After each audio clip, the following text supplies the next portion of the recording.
அன்பார்ந்த ஞானவழி யூடியூப் சேனலர்கள் அனைவருக்கும் வணக்கம். இந்த பதிவில் தனுசு ராசி அன்பர்களுக்கு குரு வக்கர நிவர்த்தி பலன்கள் காணலாம். வாக்கிய கணித பஞ்சாங்கப்படி 2025 வருடம் பிப்ரவரி மாதம் 11ஆம் தேதி, தமிழ் மாத தேதிப்படி குரோதி வருஷம் தை மாதம் 29ஆம் தேதி குரு வக்கரம் நிவர்த்தி அடைகிறார். குரு வக்கர நிவர்த்தி அடைந்து நேர்கதியில் ரோகிணி நட்சத்திரம் 3ஆம் பாதத்திலிருந்து முன்னோக்கி செல்கிறார். விசுவாவசு வருடம் சித்திரை மாதம் 28ஆம் தேதி ரிஷபராசியிலிருந்து மிதுன ராசிக்கு குரு பெயர்ச்சி ஆகிறார். தற்போது சூரியன் அஸ்தமனத்துக்கு பிறகு நேர் கிழக்கு வானில் உச்சிவானில் குருபுவானை தரிசனம் செய்யலாம். தனுசு ராசி அன்பர்களுக்கு ராசிக்கும் 4ஆம் வீட்டிற்கும் அதிபதியானவர் குரு. அவர் 6வது வீட்டிலே சஞ்சாரம் செய்கிறார். மாசி பங்குனி சித்திரை இன்னொரு 3 மாத காலம் இருக்கிறது. குருவுக்கு வீடு கொடுத்தவர் இந்த 3 மாத காலமும் தனுசு ராசிக்கு 4ஆவது வீட்டிலே உச்ச பலத்தில் ராகுவுடன் கூட்டு சேர்ந்து சஞ்சாரம் செய்கிறார். குரு சுக்கிரன் பரிவர்த்தனை யோகம். குரு பகவான் வக்கர நிவர்த்தி அடைந்து நேர்கதியில் முன்னோக்கி செல்லும்போது அவர் 7வது வீட்டையும் இயக்குவார். கடந்த 4 மாதமாக பார்த்தீங்கன்னா பூர்வ புண்ணியஸ்தானம் பலமாக இருந்தது. தந்தை மகனுக்குள் கருத்து வேறுபாடு இல்லாமல் நல்லா சந்தோஷமாக மகிழ்ச்சியாக பேசிக்கிட்டு இருந்துருப்பீங்க.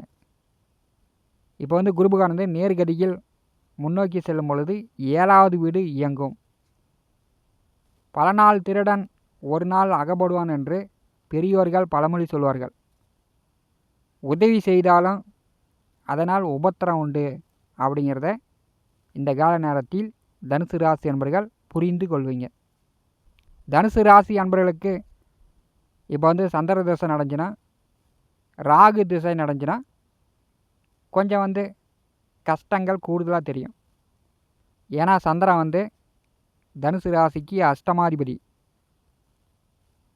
கோச்சாரத்திலே ராகு 4ஆவது வீட்டிலே சஞ்சாரம் செய்கிறார். சந்திர திசை நடக்கக்கூடியவர்களுக்கும் ராகு திசை நடக்கக்கூடியவர்களுக்கும் கொஞ்சம் கஷ்டங்கள் அதிகமாக இருக்கும். ராகு திசை நடக்கக்கூடியவர்கள் உதவி செஞ்சாலும் உபத்திரமாக போயிடும். உதவிங்கிறது தன்னுடைய சொந்த பணத்தை கொடுக்கணும். அரசு வேலையில் இருந்துக்கிட்டு அரசியலில் இருந்துக்கிட்டு தெரிஞ்சவங்களுக்கு உதவி பண்ணுறது, ரெக்கமெண்டேஷன் பண்ணுறது, இந்த மாதிரியானவர்கள் இந்த கால நேரத்தில் ரொம்ப வேதனைப்படக்கூடிய நிலை ஏற்படும். ஏன்னா 7ஆம் வீட்டில் செவ்வாய் அமர்ந்திருக்கிறார். கோச்சாரத்திலே 7ஆம் வீட்டிலே செவ்வாய் வரும்போது கம்யூனிகேஷன் தொடர்புகள் வழியில்தான் பிரச்சனையே உண்டாக்கும். பல்வலி, வயிற்று வலி, திடீர்னு எதிர்பாராத உடல்நிலை கெடும். உங்களுக்கு உதவிக்கு இந்த கால நேரத்தில் யாரும் வரமாட்டாங்க. நண்பனும் எதிரியாகக்கூடிய நிலை ஏற்படும். உறவுக்காரர்கள் பகையாவார்கள். 7ஆம் வீட்டிலே செவ்வாய் அமர்ந்திருக்கும் போது கணவன் மனைவிக்குள்ளே கருத்து வேறுபாடு ஏற்படும். ஒருவருக்கொருவர் புரிஞ்சிக்காத தன்மை இந்த கால நேரத்தில் உண்டாக்கும். குருபகான் வக்கர நிவர்த்தி அடைந்து நேர்கதியில் முன்னோக்கி செல்லும்போது பங்குனி மாதம் 22 வரை ரோகிணி நட்சத்திரத்தில் குருபகான் சஞ்சாரம் செய்கிறார். 8வது வீட்டின் அதிபதி நட்சத்திரத்தில் குருபகான் 6வது வீட்டிலே சஞ்சாரம் செய்யும்போது வெளிநாடு வேலை பார்க்கக்கூடியவர்கள் உள்ளூரில் இருந்துட்டு வெளியூரில் தங்கி வெளிநாட்டில் தங்கி வெளிநாடு வேலை பார்க்கக்கூடியவர்களுக்கு இந்த காலகட்டம் சிறப்பு. உத்தியோகத்தில் பதவி உயர்வு, கூடுதல் சம்பளம், ப்ரமோஷன் இதெல்லாம் எதிர்பார்க்கலாம். 6வது வீட்டிலே குரு வரும்போது அவருக்கு வீடு கொடுத்தவர் 4ஆவது வீட்டில் அமர்ந்திருக்கும் போது வீடு கட்டுறதுக்காக கடன் வாங்கிறது, வண்டி வாகனங்கள் வாங்குவதற்காக கடன் வாங்குவது, அல்லது ஆடு மாடு வாங்கிறதுக்காக கடன் வாங்கிறது, இந்த மாதிரி கடன் காட்சி தொந்தரவும் கூடுதலாக வரத்துக்கு வாய்ப்பு உண்டு. குறிப்பாக சந்திர திசை நடந்துச்சுன்னா, ராகு திசை நடந்துச்சுன்னா, ராகுவுக்கு வீடு கொடுத்தவர் 6ஆம் வீட்டில் வந்திருக்கும் போது ஆடோ மாடோ கோழியோ இறக்கும் சூழ்நிலை விற்க வேண்டிய நிலை தனுசு ராசி என்பதற்கு இந்த காலகட்டத்தில் வரும். ஒன்றை மாற்றிட்டு ஒன்று வாங்கலாம். அதே மாதிரி தான் நிலம், பல வருடமாக நிலம் விற்கணும் அவனு விலை சொல்லி கொண்டு இருப்பவர்கள் விற்கிற மாதிரியான நிலையும் ஏற்படும். 4ஆம் வீட்டின் அதிபதி 6வது வீட்டிலே சஞ்சாரம் செய்யும்போது ஒரு சிலருக்கு தாயாரிடம் கருத்து வேறுபாடு வரத்துக்கு வாய்ப்பு உண்டு. படித்து கொண்டிருப்பவர்கள் இந்த கால நேரத்தில் படிப்பில் மட்டும் கவனம் செலுத்தி படிக்க வேண்டும். ஏனோ தானோன்னு விளையாட்டுத்தனமாக இருந்தீங்கன்னா, பொழுதுபோக்காக இருந்தீங்கன்னா படிப்பில் ஃபெயில் ஆகக்கூடிய நிலை ஏற்படும். ஏன்னா இந்த ஆண்டு இறுதியில் 5 கிரக கூட்டணி சுகஸ்தானத்திலே அமரப்போகிறது.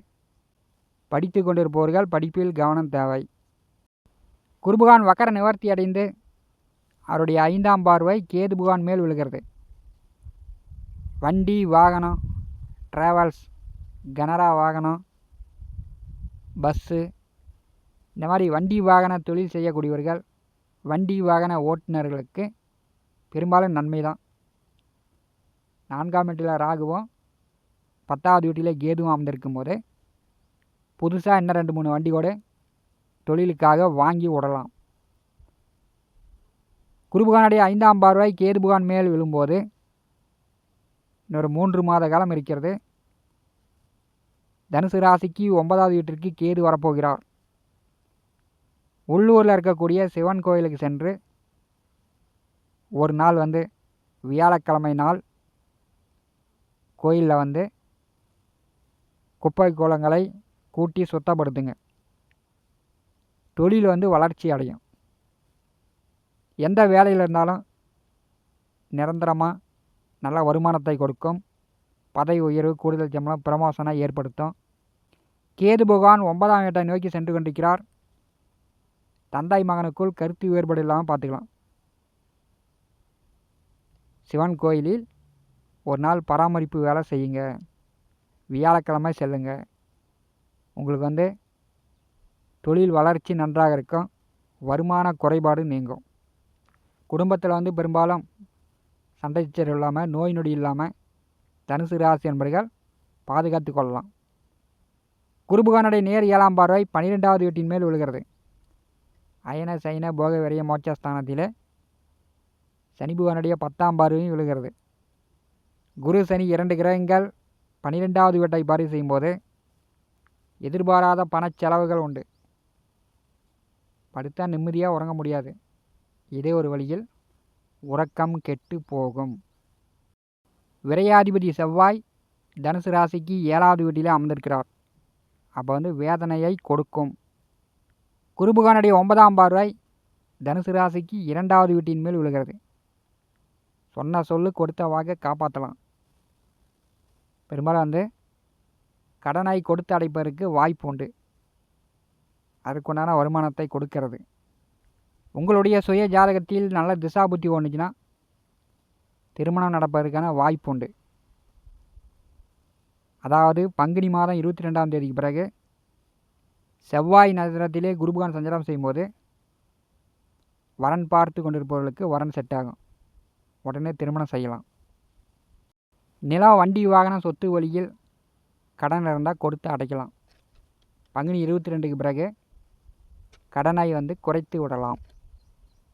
தனுசு ராசிக்கு ராசிநாதன் 6வது வீட்டிலே வக்கர நிவர்த்தி அடைந்து முன்னோக்கி செல்லும்போது உடல் ஆரோக்கியத்தில் கவனம் எடுத்துக்கொள்ளுங்கள். எல்லா பக்கமும் நல்லது நடந்தாலும் உங்களுக்கு கஷ்டமாக தான் தெரியும்.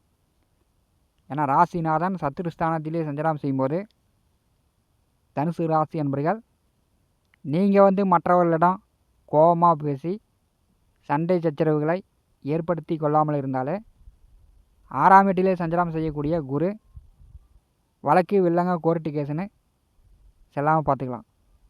இல்லைன்னா வழக்குன்னு காவல் நிலையம், கோர்ட்டு கேஸுன்னு செல்லக்கூடிய நிலையம் தனுசு ராசிக்கு ஏற்படுத்தி விடும்.